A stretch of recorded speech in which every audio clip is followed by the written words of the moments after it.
अस्सलामुअलैकुम प्यारे बच्चों, कैसे हैं आप लोग। उम्मीद है सब लोग खैरियत से होंगे। प्यारे बच्चों, आज की क्लास में हम लोग क्लास 10th उर्दू का ऑफिशियल मॉडल पेपर के सब्जेक्टिव के कंप्लीट क्वेश्चंस का सॉल्यूशन के साथ हाजिर हुए हैं। इससे पहले हम लोग क्लास 10th उर्दू जो बिहार बोर्ड द्वारा जारी किया जाता है उसका कंप्लीट ऑब्जेक्टिव का सॉल्यूशन करा चुके हैं। अगर आप लोग नहीं देखे हैं तो देख लीजिएगा। आज की क्लास में हम लोग क्लास 10th उर्दू जो बिहार बोर्ड द्वारा जारी किया गया था उसका कंप्लीट सब्जेक्टिव का क्वेश्चंस का सॉल्यूशन करने जा रहे हैं। प्यारे बच्चों, ये क्लास ये वीडियो आप लोगों को प्रोवाइड कराने के लिए, इस क्लास को रेडी करने के लिए बहुत ज़्यादा मेहनत और मशक्क़त लगा है। सारे क्वेश्चंस को हम लोग बहुत बेहतरीन अंदाज में टाइप किए हैं और फिर उसका सबका पूरा कंप्लीट सॉल्यूशन लिखे हैं। इसका पीडीएफ आप लोग कैसे हासिल कर पाएंगे, ये सारी चीज़ें हम लोग आपको क्लास के दौरान बताने वाले हैं। तो प्यारे बच्चों, आइए आज की क्लास को हम लोग शुरू करते हैं। तो प्यारे बच्चों, एक मर्तबा सबसे पहले आप लोग देख लें, आप लोगों के लिए जिस तरह से मेंस एग्जाम यानी बोर्ड एग्जाम लिया जाता है वैसे ही क्वेश्चन पेपर को हम लोग आपका जो जारी किया गया था बिहार बोर्ड द्वारा वो हाथ से लिखी हुई थी, लेकिन इसको हम लोग पूरा अच्छे से बेहतरीन अंदाज में इसको टाइप किए हैं। देखिएगा, Bihar board class 10th Urdu section B यानी ऑब्जेक्टिव पढ़ा चुके हैं इसका, और सेक्शन बी बचा यानी सब्जेक्टिव टाइप वाला। तो देखेंगे मौजूई सवालात, इसी को हम लोग क्या कहते हैं, मौजूई सवालात कहते हैं, और ऑब्जेक्टिव को मारूजी सवालात कहते हैं। ठीक है, इसको क्या बोलेंगे, मौजूई सवालात मा जवाबात, सब्जेक्टिव क्वेश्चंस। आइए हमारे पास जो सबसे पहले हैं दिया हुआ क्वेश्चंस है ना, कुल मिला के सब्जेक्टिव का ज्यादा क्वेश्चंस नहीं रहता है, 4 क्वेश्चन रहता है ना, यानी 100 + 4। ठीक है, 100 + 4 कुल मिला के 104। ठीक है, 104 क्वेश्चन आपका क्लास 10th में रहता है सब्जेक्टिव का। तो सबसे पहला क्वेश्चन है हमारे पास क्वेश्चन नंबर 1, और इसमें पूछा गया है मजमून नवेसी। किसी एक पर आपको मजमून लिखने के लिए बोला गया है। देख लीजिए सवाल क्या है, दर्ज झैल उन्वानात में से किसी एक पर मजमून 250 से 300 लफ्जों में लिखिए, यानी 250 से लेकर 300 वर्ड में, 300 शब्दों में, है ना, या फिर कह सकते हैं लफ्जों में आपको लिखने के लिए बोला गया है। आपके पास जो मार्क्स मिलेगा, कुल मार्क्स मिलेगा 10 × 1, यानी एक मजमून का कितना मिलेगा, 10 मार्क्स मिलेगा। और कितना मजमून बनाना है आपको, एक ही मजमून बनाना है, ना कि 3-4 मजमून बना देंगे। तो आपको 3-4 नहीं बनाना है, सिर्फ और सिर्फ एक मजमून बनाना है। चाहे आप 2 बनाइए, 3 बनाइए, 4 बनाइए, मजमून में आपको 10 नंबर ही मिलना है। तो टाइम को तो बर्बाद आपको करना बिल्कुल भी नहीं है। कितना, एक बनाना है सिर्फ। ठीक है, तो यहाँ पे कितना नंबर मिलेगा हमको सर, तो 10 नंबर आपको मिल रहा है। तो देखिए हमारे पास ऑप्शंस क्या क्या है। पहले क्वेश्चन पेपर को हम लोग देख रहे हैं, फिर इसका सॉल्यूशन बाद में करेंगे। देखिए 10 × 10 है ना, तो ये आपका 10 नंबर का मजमून रहा। ऑप्शन में है यौम आजादी, खेल की अहमियत, रमजानुल मुबारक की फजीलत, बरसात का मौसम, सर सैयद अहमद खान। कुल मिला के 5 ऑप्शन है आपके पास। कितना, 5 ऑप्शन में है, और 5 ऑप्शन में से जो आपको याद है उसका आप लोग बना सकते हैं बिला झिझक। जैसे हमारे पास है यौम आजादी, ये भी बहुत इजी है। खेल की अहमियत, ये भी इंपॉर्टेंट है। खेल की इंपॉर्टेंट क्यों है, खेल जो है ना इंपॉर्टेंट क्यों है, और खेल की अहमियत क्या है, ये आपको लिखना है। फिर है रमजानुल मुबारक की फजीलत, रमजानुल मुबारक के बारे में आपको अच्छे से लिख लेना है, इसकी फजीलत क्या है। बरसात का मौसम है ना, बरसात का मौसम भी आप लोग बड़े आसानी के साथ लिख सकते हैं।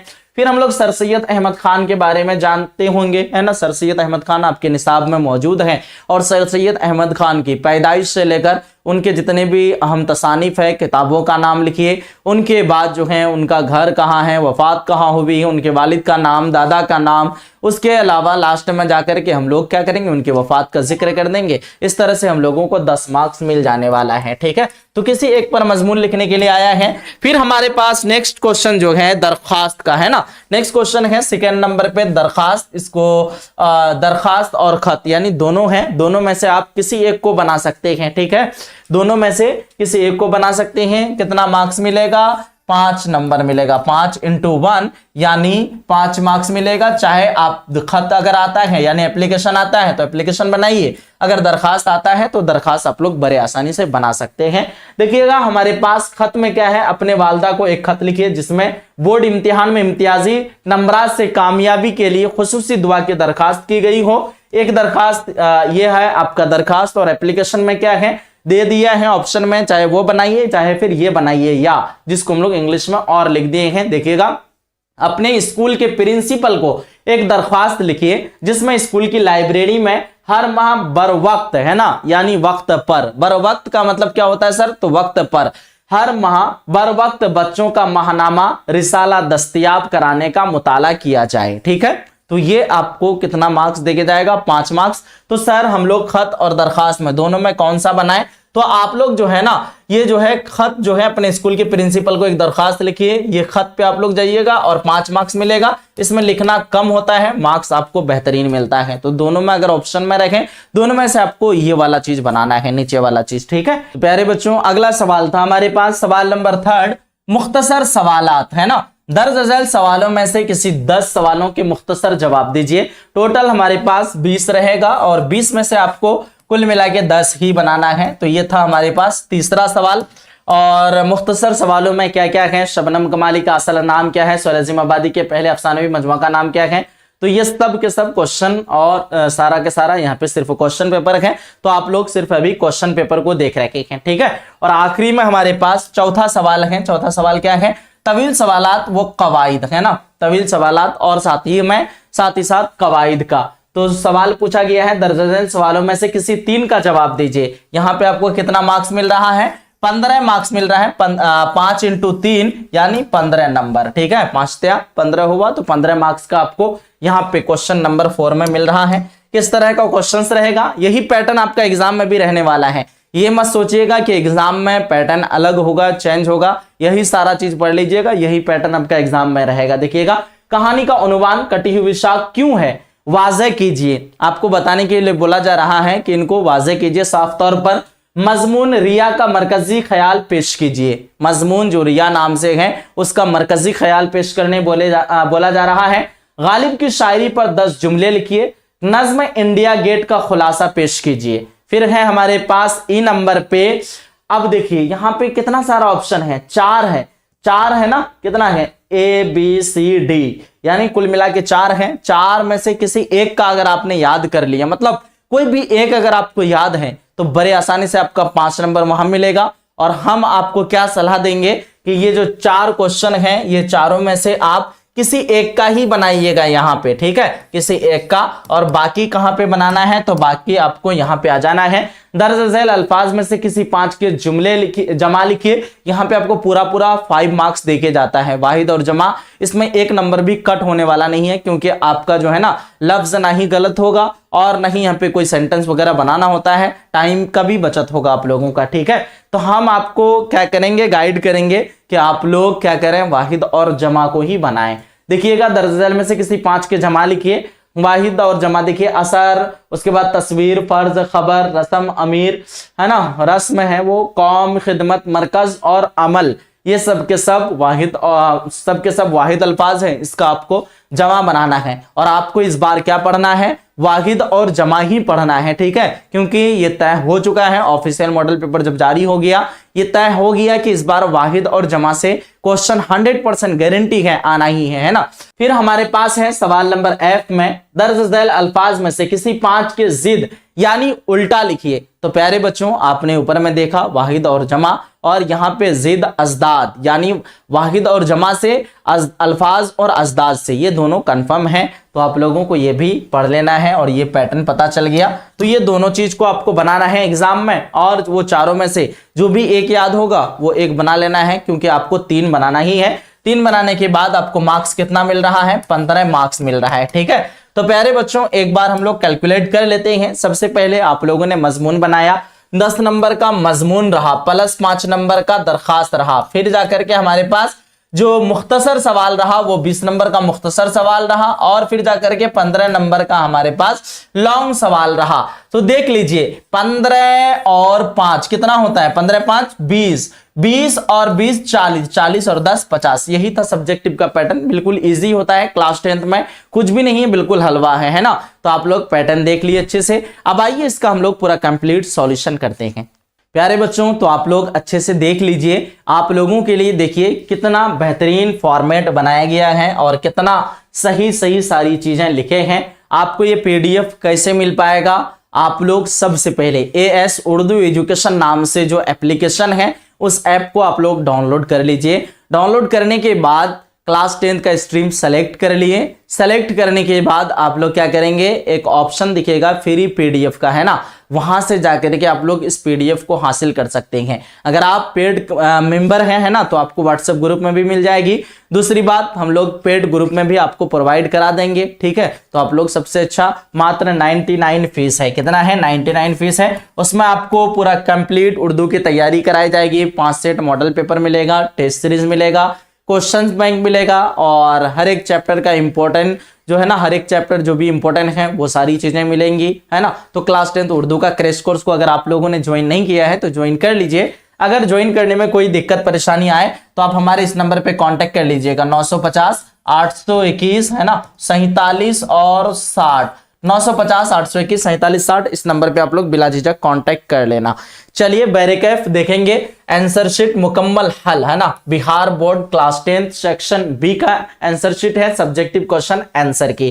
तो प्यारे बच्चों, हमारे पास सबसे पहला सवाल था, सवाल नंबर 1, मजमून नवेसी यानी इसे राइटिंग, है ना। तो देखिएगा नोट, यहां तौलबा की आसानी के लिए मजामीन के अहम नकात और खाका दिया गया है, यानी जितने भी मजमून हैं तमाम मजमून का हम लोग सॉल्यूशन यहां आपको दे चुके हैं, ठीक है। तो प्यारे बच्चों, हमारे पास सबसे पहला मजमून क्या है? यौम आजादी यानी 15 अगस्त, है ना। सबसे पहले हम लोग तारुफ कराते हैं। 15 अगस्त 1947 ईस्वी को हिंदुस्तान अंग्रेजों की गुलामी से आजाद हुआ। यह हमारा कौमी त्यौहार है। ये क्या है? तो ये हमारा कौमी त्यौहार है। अहमियत यानी इंपॉर्टेंट देखते हैं। यह दिन इन मुजाहिदीन आजादी यानी गांधी जी, नेहरू जी, मौलाना आजाद, सुभाष चंद्र बोस की याद दिलाता है, जिन्होंने वतन के लिए कुर्बानियां दी, जिन्होंने वतन के लिए क्या दी? कुर्बानियां दी। उसके बाद हम लोग देखते हैं तकरीब, इनकी क्या देखेंगे? तकरीब। इस दिन वजीर आजम लाल किला पर तिरंगा लहराते हैं। इस दिन क्या करते हैं? वजीर आजम लाल किले पर तिरंगा लहराते हैं। स्कूल और दफ्तरों में परचम कशाई होती है। स्कूलों में या फिर दफ्तरों में खास तौर पर क्या होती है? परचम कशाई यानी परचम लहराया जाता है, ठीक है। फिर है हमारे पास और कौमी तराना गाया जाता है। तो प्यारे बच्चों, हमने आपको यौम आजादी यानी 15 अगस्त पे बेहतरीन तरीके से मजमून बता दिया। बिल्कुल हम लोग यहाँ पे शॉर्ट रखे हैं, आप लोग चाहें तो इसको तवील भी कर सकते हैं, ठीक है। चलिए अब लास्ट है पैगाम इनका। पैगाम क्या कहते हैं? पैगाम में हमें अपनी आजादी की हिफाजत करनी चाहिए और मुल्क की तरक्की के लिए मिलजुल कर काम करना चाहिए। तो अगर पूरा लफ्ज मुकम्मल हो जा रहा है 250 प्लस, तो आपको 10 नंबर यानी 10 मार्क्स मिल जाएगी, है ना। चलिए आइए आगे बढ़ते हैं। नेक्स्ट मजमून है खेल की अहमियत। तारुफ कराते हैं पहले। सेहतमंद दिमाग सेहतमंद जिस्म में होता है। खेल कूद इंसान सेहत के लिए बहुत जरूरी है। इंसानी सेहत के लिए क्या है? बहुत जरूरी है, इंपॉर्टेंट है। अब इनकी फायदे क्या है सर? तो फायदे देखिएगा, खेल से जिस्म चुस्त और तवाना रहता है ना। जिस्म क्या रहता है? चुस्त यानी मजबूत रहता है, और साथ ही साथ अंदर से तवानाई रहती है ना, कुव्वत रहती है, एनर्जेटिक आप लोग फीलिंग करेंगे। बीमारियों से बचाव होता है। यह हमें जो है ना नज्म व जब्त, है ना, डिसिप्लिन और टीम वर्क सिखाता है। पसंदीदा खेल क्रिकेट, फुटबॉल, हॉकी वगैरह। नतीजा लास्ट में आपको लिखना है। हर एक चीज में जो है ना लास्ट में सभी बच्चों को नतीजा भी लिखना है। देखिएगा, तालीम के साथ साथ खेल भी तालिबे इल्म की जिंदगी का अहम हिस्सा है। फिर है हमारे पास नेक्स्ट मजमून, अगला मजमून है रमजानुल मुबारक की फजीलत। देखिएगा, तारुफ करते हैं। इस्लामी साल का 9वां महीना, ये नेकियों का मौसम बहार है। रमजानुल मुबारक का महीना क्या है? नेकियों का मौसम बहार है। उसके बाद ये जो है ना, जो नाजिल होते हैं, देखिएगा कुरान शरीफ की नाजिल होती है इसी महीने में अल्लाह ताला ने कुरान मजीद नाजिल फरमाया।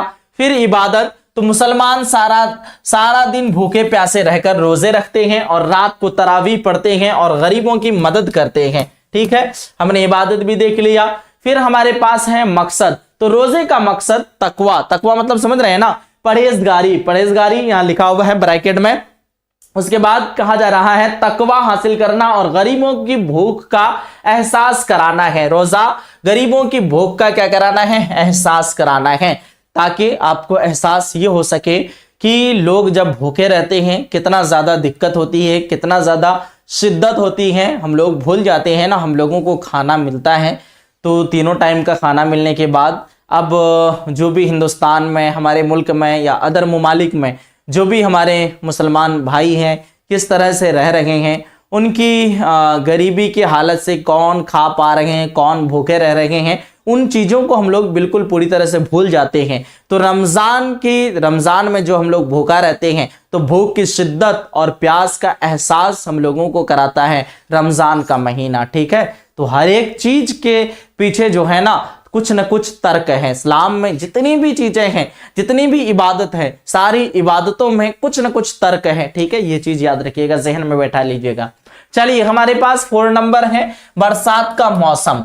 मौसम पहले लिखते हैं, हिंदुस्तान में जुलाई से सितंबर तक रहता है। बरसात का मौसम हिंदुस्तान में जुलाई से सितंबर तक रहता है। गर्मी के बाद ये मौसम राहत लेकर आता है। जब गर्मी होती है उसके बाद ये मौसम क्या करता है, राहत, सुकून, चैन लेकर के आता है। मंजर, इसका नजारा, दृश्य, आसमान पर काली घटाएं, ठंडी हवाएं और बारिश की पाबंदी, हर तरफ हरियाली बिखरी हर तरफ क्या रहती है, हरियाली बिखेर देती है ना। किसान खुश होते हैं, इस महीने में किसान बड़ा खुश होते हैं, उनका जो है ना फसल बहुत अच्छे से होता है, उपजाऊ बहुत बढ़िया होता है और पानी के लिए परेशानियां नहीं उठाना पड़ता है, तेल की बचत होती है और मेहनत भी कम लगता है। तो किसान इस बरसात के वजह से बहुत ज़्यादा खुश होती हैं। फिर है इनकी मसाइल, प्रॉब्लम भी है इसमें। तो देखिए, ज़्यादा बारिश से कीचड़, सैलाब और बीमारियां भी फैलती हैं। ज़्यादा अगर बारिश हो तो कीचड़ भी फैलती हैं, बीमारियां भी फैलती हैं। ठीक है, अब खुलासा फाइनल है, ये मौसम अल्लाह की रहमत है जो ज़मीन को नई जिंदगी देता है। ये मौसम अल्लाह ताला की इस मौसम में अल्लाह ताला की रहमत नाजिल होती है और एक तरह से जो जरखेज है, जो बंजर जमीन है उसको जरखेज करते हैं, है ना। बंजर जमीन को जरखेज करते हैं और जमीन में उपजाऊ पैदा करते हैं बरसात होने के बाद। तो कहते हैं ये मौसम अल्लाह की रहमत है जो जमीन को नई जिंदगी देता है, जमीन को एक नई जिंदगी देता है। अब हमारे पास 5वां मजमून है, देखिएगा, सर सैयद अहमद खान। तारुफ कराते हैं सर सैयद अहमद खान से। 1817 ईस्वी में दिल्ली में पैदा होते हैं। वह एक अजीम मसला कौम और माहिर तालीम थे। मसलहा मतलब समझ रहे हैं ना, रहनुमाई करना, है ना। मसलहा यानी कौम का बड़ा लीडर कह सकते हैं या फिर रहनुमाई करना इसको कह सकते हैं। कौम और माहिर तालीम थे। कारनामे इनके, तो इन्होंने मुसलमानों को जदीद तालीम, अंग्रेजी की तरफ रागिब किया, लेके गया। अलीगढ़ मुस्लिम यूनिवर्सिटी, जिसको हम लोग इंग्लिश में शॉर्ट में कहते हैं AMU, कायम की, है ना। तसानीफ इनकी इंपॉर्टेंट तसानीफ, असबाब बगावत हिंद, रिसाला, तहजीबुल इखलाक इनके अहम तसानीफ हैं। फाइनल जाकर के हमको वफात भी लिखना है। 1898 ईस्वी में अलीगढ़ में इनका इंतकाल हुआ। ठीक है, तो इस तरह से हम लोगों का पूरा मुकम्मल हो जाएगा और मार्क्स भी पूरा मिल जाएगा। तो प्यारे बच्चों, अब हम लोग बढ़ते हैं सेकेंड सवाल की तरफ, जो कि हमारे पास सवाल नंबर 2 है, जिसमें हम लोगों का खत और दरखास्त दोनों है। हम लोग लिख दिए इंग्लिश में भी, लेटर और एप्लीकेशन। अलिफ में आते हैं, पहले वालदा के नाम खत है दुआ की, जिसमें दरखास्त करने के लिए बोला गया है। खत किस तरह से लिखेंगे देख लीजिए ध्यान से। इम्तिहान का पटना, है ना, मोरखा, 12 दिसंबर 2025। जब लिखेंगे वो डेट डाल देना है। अब आप लिख किसको रहे हैं, मोहतरम अम्मी जान को, तो हम लोग लिख देंगे मोहतरमा अम्मी जान, अस्सलामु अलैकुम वरहमतुल्लाहि वबरकातुहू। ठीक है, इस तरह से आपने कर लिया। अब मौजू क्या है, जिस मौजू पर लिखने के लिए बोला गया है वो मौजू यहां से लिखना शुरू करेंगे। पहले खैरियत पूछ लेंगे। उम्मीद है कि आप खैरियत से होंगी।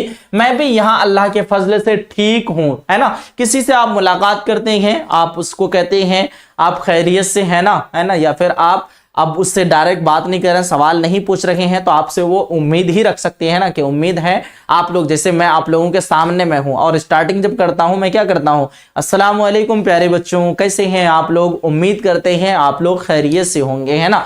यानी हम लोग पहले से ही टारगेट कर रहे हैं, आपसे उम्मीद ये कर रहे हैं कि सभी बच्चे खैरियत से हैं, तभी तो आप लोग मेरे पास सुन पा रहे हैं। तो यहाँ भी उम्मीद करते हैं, कहा जा रहा उम्मीद है कि आप खैरियत से होंगे, मैं भी यहाँ अल्लाह के फजल से ठीक हूँ। खत लिखने का मकसद ये है, मकसद क्या है, अब मकसद पॉइंट पे आना है। तो देखिएगा सारे बच्चे, खत लिखने का मकसद ये है कि अगले हफ्ते से मेरे 10वीं जमात के बोर्ड इम्तिहानात शुरू हो रहे हैं, है ना। मेरे 10वीं जमात के बोर्ड इम्तिहानात शुरू हो रहे हैं। मैंने अपनी तरफ से पूरी मेहनत की है और तैयारी मुकम्मल कर ली है। तैयारी क्या कर ली है? मुकम्मल कर ली है। आपसे मुअद्दबाना गुजारिश है, अपील है, कुछ भी लिख सकते हैं। गुजारिश है कि नमाज के बाद मेरे लिए खुसूसी दुआ फरमाएं कि अल्लाह मुझे इम्तियाजी नंबरों से कामयाब करे और पर्चा अच्छा हो, यानी जो क्वेश्चन पेपर मिले वो अच्छे से हल हो, है ना, पर्चा अच्छा हो। आपकी दुआओं की मुझे सख्त जरूरत है। आपकी दुआओं की क्या है? मुझे सख्त जरूरत है। फिर जाकर के हम लोग लिख देंगे, घर में अब्बा जान और सबको सलाम कह देना, आपका फरमा बरदार बेटा। आप अपना नाम यहाँ पे डाल दीजिए और पूरा पूरा आपको मार्क्स मिल जाएगा, ठीक है।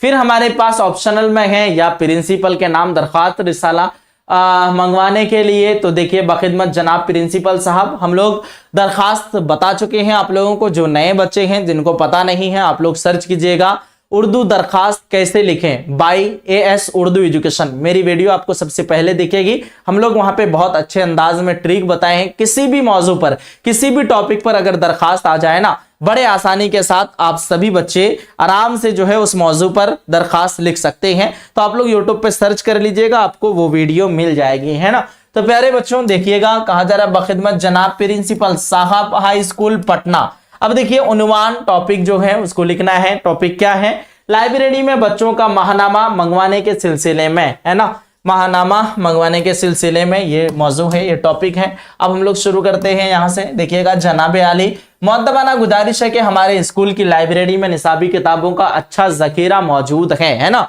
क्या है? अच्छा जखीरा मौजूद है, लेकिन बच्चों की जहनी नशोनुमा और अदबी ज़ौक़ बढ़ाने के लिए रिसालों की कमी है।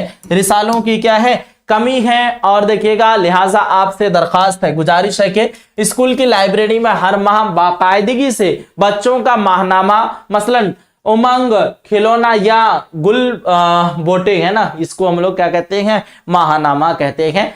तो देखिएगा, कहते हैं मंगवाने का इंतजाम फरमाएं ताकि तलबा इससे मुस्तफीद हो सकी। हम आपके शागिर्द, हम आपके शुक्रगुजार रहेंगे, आपका फरमा बरदार शागिर्द, है ना। आप क्या है? मॉनिटर रहेंगे, तो लिख देंगे मोहम्मद अहमद अपना नाम और मॉनिटर क्लास देहम, यानी 10वीं क्लास के मॉनिटर हैं। तारीख 12 दिसंबर 2025 आपने लिख दिया। इस तरह से आपको पूरा पूरा फुल मार्क्स मिल जाने वाली है ना।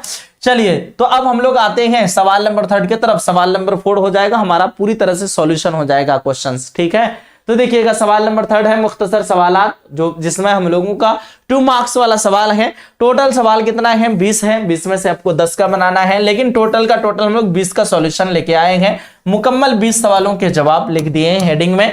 देखिएगा, हमारे पास सबसे पहला सवाल, सवाल नंबर 1 है, शबनम कमाली का असल नाम क्या है? जवाब है शबनम कमाली का असल नाम मुस्तफा रजा है। उसके बाद सवाल नंबर 2 है, सोहेल अजीम आबादी के पहले अफसानवी मजमुए का नाम क्या है? जवाब है उनके पहले अफसानवी मजमुए का नाम 4 चेहरे है। क्या है? तो 4 चेहरे हैं। फिर हमारे पास नेक्स्ट क्वेश्चन 3rd नंबर आता है, डॉक्टर मोहम्मद मोहसिन किस यूनिवर्सिटी में प्रोफेसर थे?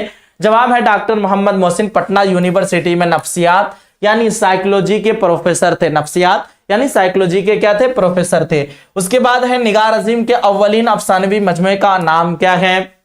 अव्वलीन मतलब समझ रहे हैं ना, शुरुआती, जो शुरू में आए। तो अव्वलीन अफसानों के मजमुए का नाम क्या है? तो जवाब है निगार अजीम के पहले अफसानवी मजमुए का नाम अक्स है। इंग्लिश में भी यहाँ लिख दिए हैं अक्स, ठीक है।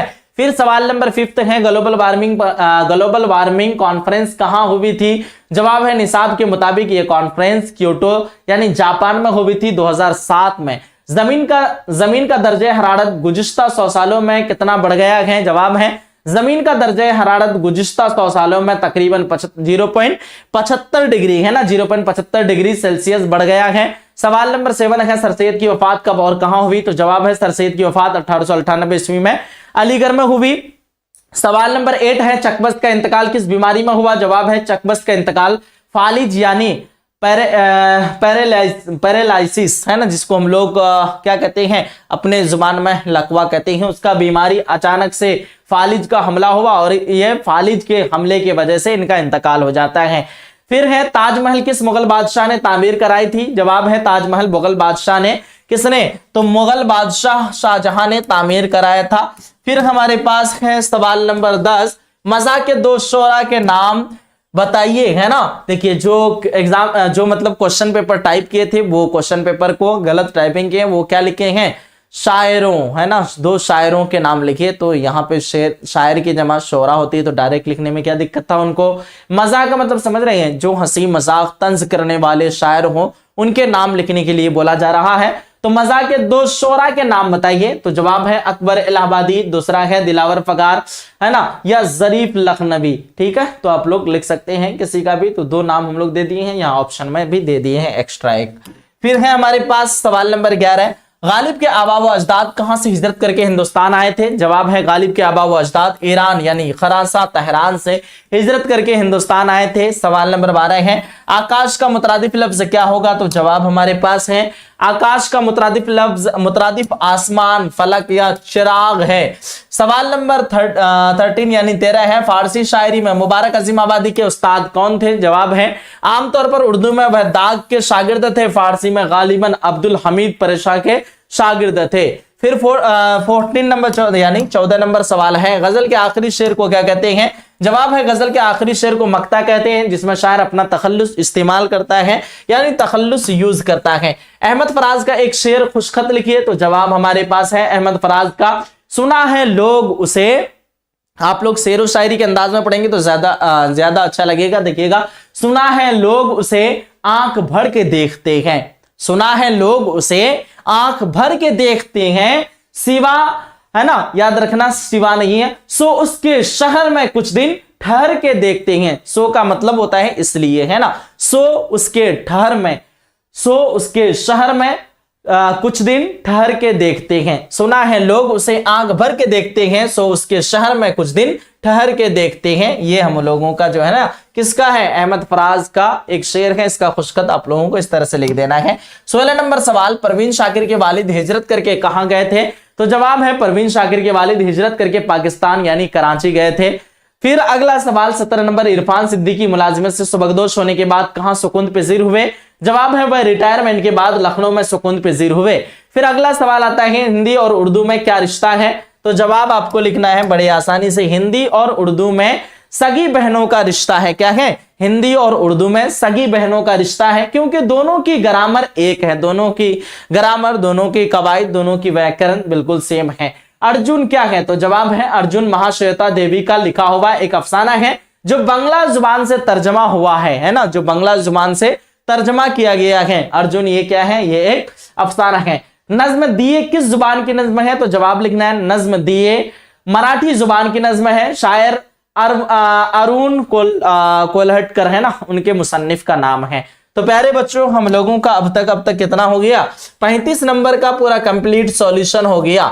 10 नंबर का मजमून हुआ, 5 नंबर का दरखास्त, 15 नंबर इधर, उसके बाद 20 नंबर का शॉर्ट टाइप क्वेश्चन, 15 और 20 35 नंबर पूरी तरह से मुकम्मल होता है। अब बचा हमारे पास 15 नंबर का, है ना।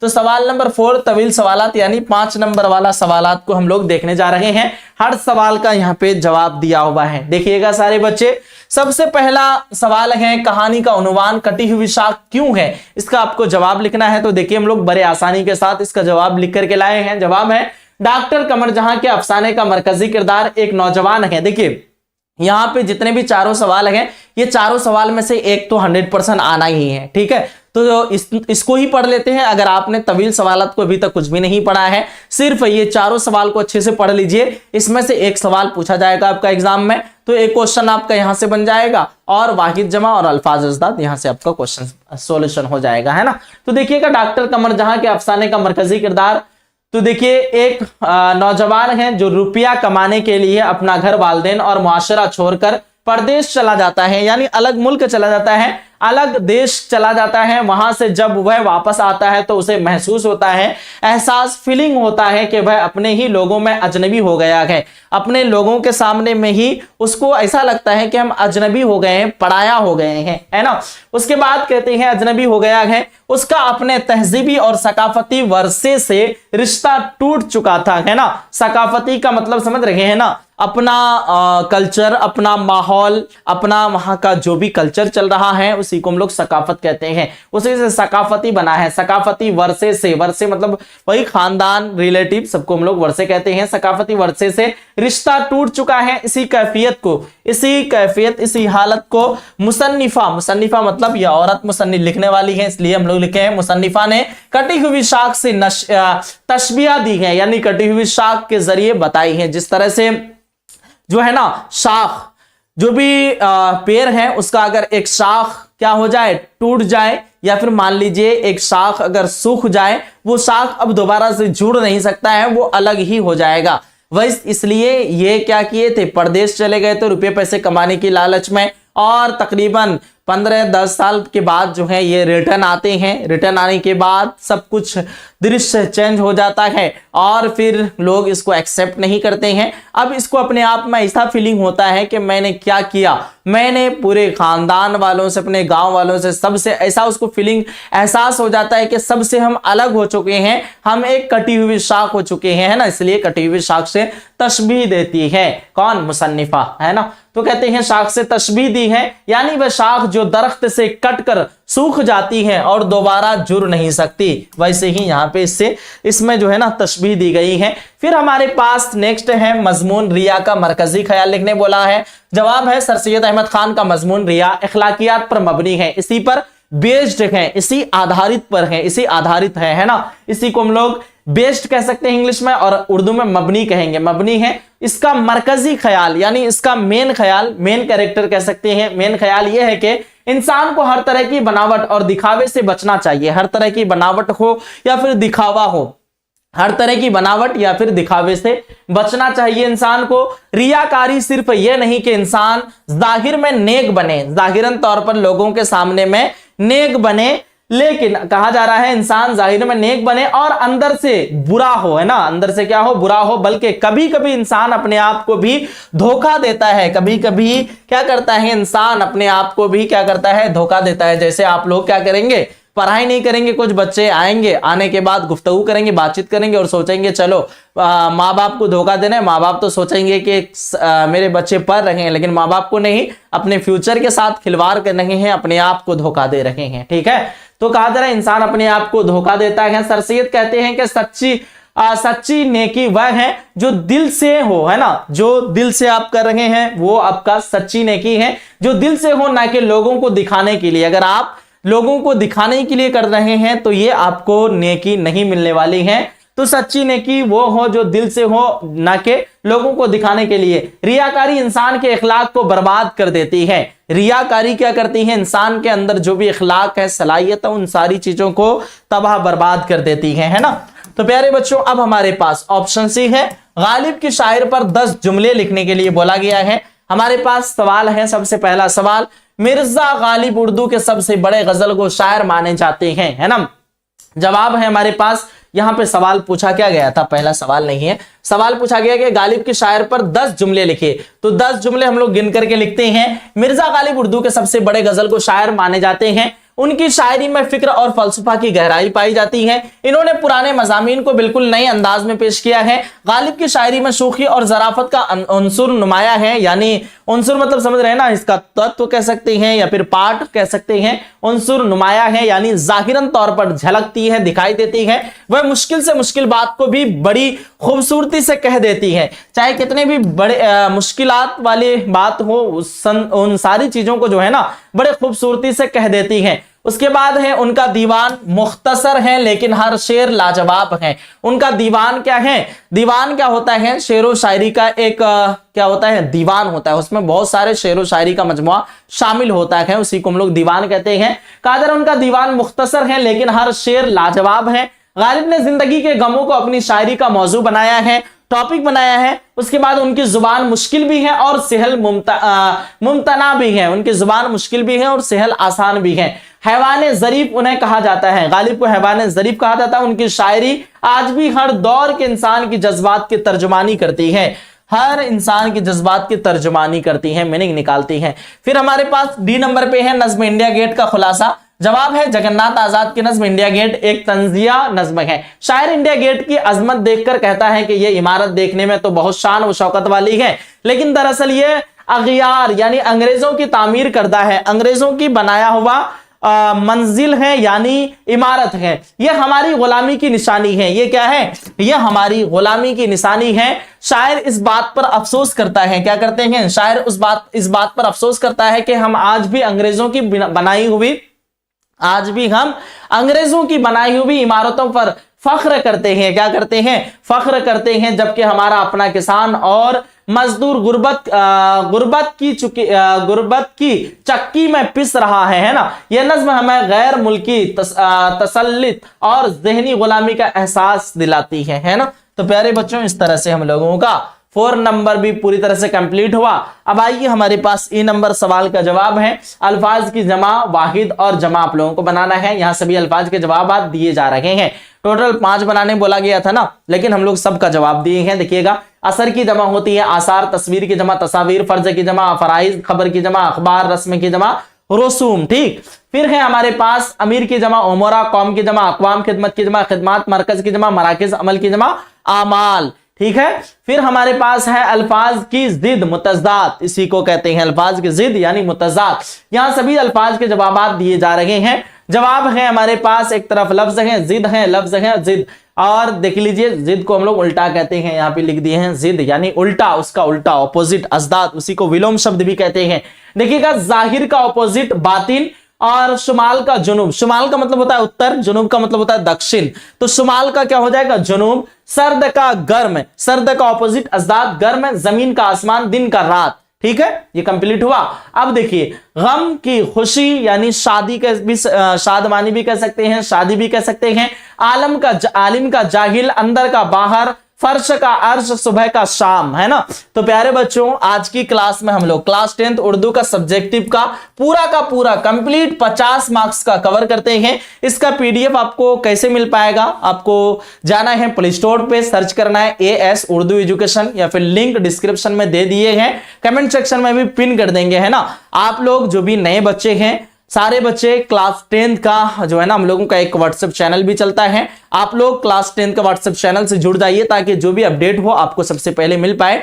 लिंक डिस्क्रिप्शन बॉक्स में दे दिए हैं, या फिर आप लोग जो है ना टेलीग्राम से भी जुड़ सकते हैं। अगर टेलीग्राम चलाते हैं, इंस्टा वगैरह चलाते हैं, तो उससे भी जुड़ सकते हैं। बैरेकअप सर्च करना है, हर जगह वही सेम चीज, AS उर्दू एजुकेशन जो चैनल का नाम है। और खुशी की बात यह है, आप तमाम बच्चों के लिए हम लोगों का एक पेड बैच चलता है, जिसका फीस काफी कम है, मात्र 99 है। अगर आप लोगों ने अभी तक उस बैच को ज्वाइन नहीं किया है तो ज्वाइन कर लीजिए। उसमें आपकी उर्दू ग्रामर से लेकर बुक पर्सन तक की पूरी अच्छे से तैयारी कराई जाएगी, और कुल मिला के आपका 100 मार्क्स में जो है 95 प्लस स्कोर हो जाएगा। अगर उस क्लास में आप लोग 15 दिन भी पहले जुड़ते हैं तो आपकी तैयारी उतनी अच्छी बेहतरीन हो जाएगी, है ना। तो प्यारे बच्चों, आप लोगों के लिए मैंने तो मेहनत किया। अब देखते हैं इस क्लास को आप लोग कितना ज्यादा शेयर करते हैं और अपने दोस्तों तक पहुंचाते हैं। ठीक है बच्चों, मिलते हैं हम लोग फिर से एक अगली सेशन में, एक अगली क्लास में।